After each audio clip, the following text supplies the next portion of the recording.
Hola amigos, bienvenidos a este nuevo vídeo para el canal, donde vamos a estar hablando un poquito de la importancia del cubismo en el mundo del arte y, y sobre todo pues de los principales eh, digamos personajes que van a formar parte de este movimiento y van a suponer un antes y un después en la comprensión de lo que es el arte en el siglo XX.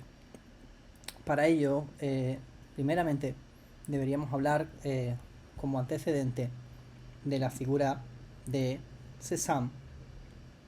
Eh, Cézanne y su pintura de cajas supone un antecedente en lo que es la comprensión de la forma de estructurar mmm, una pintura a través de formas geométricas, utilizando el color y distribuyendo las formas mediante estas composiciones.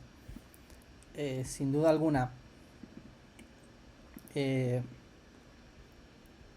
principales personajes en este movimiento, como pueden ser Pablo Picasso, Juan Gris o Braque, han estado mirando su pintura y han estado comprendiendo un poco cuál podría ser la nueva función del arte en el siglo XX. Entonces, después podríamos nombrar a la figura de Pablo Picasso, la importancia de las culturas primitivas en su comprensión del arte y en el desarrollo del movimiento cubista. Un antecedente del cubismo en la pintura de Picasso es Las señoritas de Aviñón. Esta pintura es una composición de varios modelos con las que trabajaba Picasso, donde se representan figuras femeninas, como digo, tal vez vistas desde diferentes puntos de vista a la vez, de puntos de vista simultáneos, vistiendo lo que parecen ser máscaras africanas. Eh, digamos que los cubistas estaban tratando de representar una visión simultánea de un mismo objeto desde diferentes ángulos o puntos de vista. Y esa fragmentación del espacio la hacían usando la geometría y configurando la figura por planos interrelacionados unos entre sí. Entonces, en una primera etapa del cubismo, que vamos a nombrar como eh, cubismo analítico, vemos en estas pinturas de Picasso eh, como centrándose sobre todo principalmente en el uso de tonos grises y tonos pardos, la representación de la figura femenina vista pues desde varios puntos de vista a la vez. Y también esta representación hace un análisis de la realidad que lo descompone, como digo, en diferentes puntos de vista, múltiples planos geométricos, anchos y simples, que sugieren escasa profundidad, no buscan representar una gran profundidad, como es en el caso, por ejemplo, de las pinturas de Matisse en Marruecos.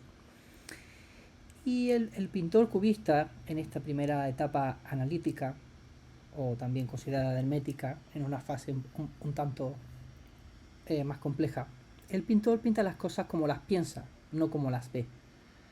Y el tema dominante es la naturaleza muerta y las figuras humanas, como digo. Y los colores cromáticos pues son esos colores pardos, grises, ocres.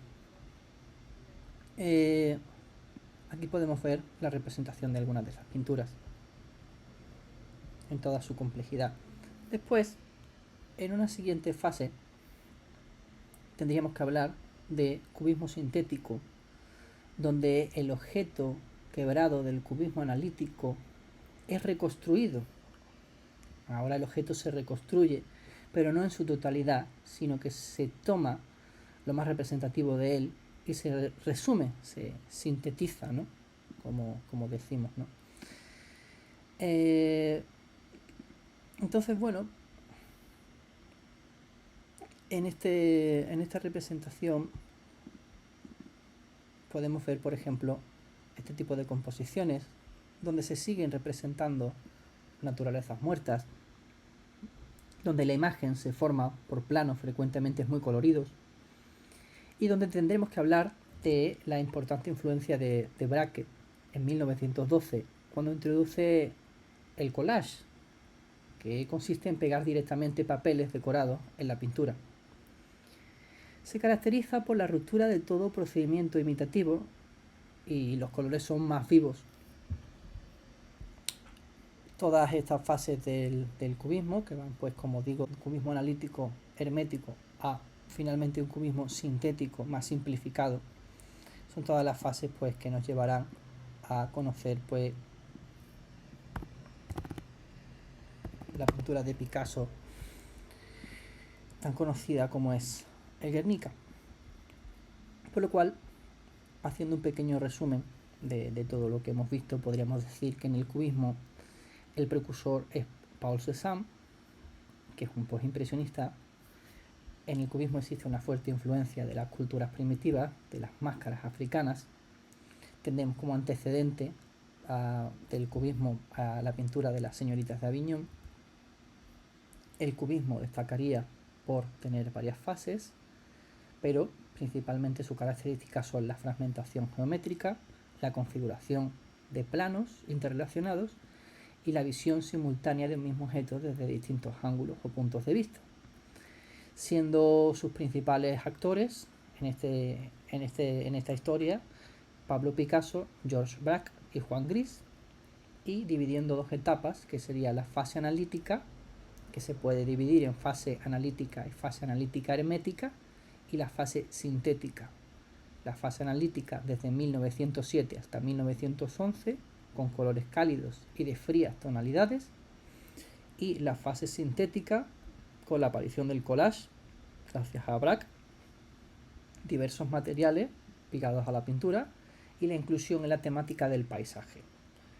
Entonces, pues de estas maneras, los cubistas pasan de esa fase de análisis primera del cubismo, donde imaginan la representación de la figura y del objeto de una manera simplificada, a esa fase sintética, donde toman parte de esa información de la realidad, pero la simplifican e incluyen más colores, y en cualquier caso, pues siempre están representando los objetos desde varios puntos de vista de manera simultánea.